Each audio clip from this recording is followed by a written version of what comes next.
Okay, Assalamualaikum semua murid tahun 4C. Okay, hari ni kita nak belajar sejarah. Tajuk perubahan zaman air batu akhir. Okay. Kalau kita tengok kat sini, dalam buku teks kamu muka surat 64. Okay. Kita tengok buku teks muka surat 64 adalah tajuk perubahan zaman air batu akhir. Sebelum ni kita dah belajar tentang garis masa zaman air batu, tentang harimau bertaring lengkung, mamut, slot. Jadi hari ni perubahan zaman air batu akhir. Ini adalah zaman terakhir zaman air batu yang berubah daripada berubah daripada ais, persekitaran ais kepada persekitaran yang ada pada hari inilah. Okey. Okey, kenapa berlakunya perubahan zaman air batu? Berlakunya sebab suhu dunia makin meningkat dan berlakunya kecairan air batu.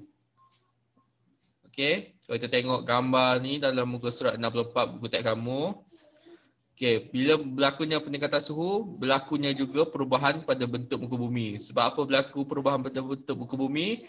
Sebab sebelum ni diliputi oleh ais, tapi bila ais dah mencair, okey, barulah kita nampak rumput, kita nampak tanah, kita jumpa air sungai. Sebelum ni air sungai keras jadi air batu. Jadi bila dah berlakunya perubahan, suhu dunia makin meningkat, makin panas, barulah timbul semua tu. Jadi haiwan-haiwan pun bermacam-macam jenis haiwan yang akan keluar sebab zaman air batu dah tamat. Jadi haiwan-haiwan seperti harimau bertaring lengkung, mamut dan slot ni akhirnya pupus. Sebab binatang-binatang ni semua boleh hidup pada zaman air batu saja. Okey. Apa yang berlaku pada bentuk muka bumi? Okey. Suhu bumi meningkat, air semula mencair, air melimpah ke kawasan rendah sehingga membentuk tasik dan laut. Okey, kalau iklim pula daripada sejuk menjadi sederhana sejuk dan menjadi panas. Okey. Dan kalau bentuk fizikal bumi, okey, daratan makin berkurang dan air laut makin meningkat. Sebab dulu semua jadi daratan, sekarang ni dah jadi kurang daratan.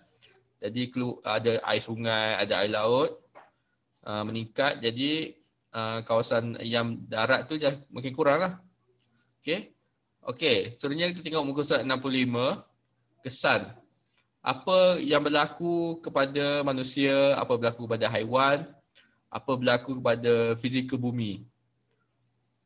Okey, kita tengok dalam muka surat 65 buku kamu ni, bentuk fizikal bumi baru. Okey, keluarnya tasik, ada air sungai. Okey, sebelum ni tak ada sebab semuanya dah jadi daratan, semuanya ais kan. Okey, haiwan. Macam cikgu sebut tadilah, bila perubahan zaman air batu akhir ni, haiwan yang hidup pada zaman air batu akan pupus lah. Okey. Tiada lagi harimau bertaring lengkung dan mamut. Sebab tu kita sampai hari ni kita tak jumpa dah haiwan-haiwan macam tu. Sebab mereka dah pupus masa zaman air batu akhir. Diorang tak boleh hidup dalam kawasan dalam keadaan cuaca yang panas. Boleh hidup dalam cuaca yang sejuk sahaja. Sejuk tu bukan macam Cameron Highland lah. Sejuk zaman air batu tu memang sangat-sangat sejuk. Okey. Sebab itulah haiwan macam harimau bertaring lengkung dan mamut ni dia ada bulu yang tebal. Okey, lepas tu apa yang berlaku pada manusia? Okey, manusia akan keluar mencari kawasan yang lebih panas. Dulu manusia duduk dalam gua saja. Okey, sekarang manusia dah keluar dan membina penempatan yang baru. Barulah munculnya rumah-rumah apa semua tu. Dan berlakunya penempatan di kawasan tepi sungai dan tepi laut. Okey. Sebelum ni manusia hanya tinggal di dalam gua sahaja. Jadi bila dah iklim dah cantik, dah panas, jadi manusia pun boleh keluar. Tak perlu lagi dalam keadaan kesejukan. Okey, seterusnya dah belajar sedikit sebanyak tentang sejarah perubahan zaman air batu akhir. Jadi untuk latihan kita pada hari ini, okay, kamu tengok untuk latihan kita pada hari ini, dalam lembaran kerja yang cikgu sediakan untuk kamu tu, okey. Dapat lembaran kerja ni yang ayah dan mak ambil kat sekolah tu. Okey, latihan bertarikh 14 Jun. Okey, tengok betul-betul tarikh, jangan tertukar. Okey. Lengkapkan gunting dan tampal latihan dalam buku latihan sejarah. Okey. Kamu gunting latihan ni, tampalkan dalam buku latihan kamu tu lah. Okey. Buku latihan sejarah tahun 4 tu, kita tampal, siapkan, gariskan jawapannya betul.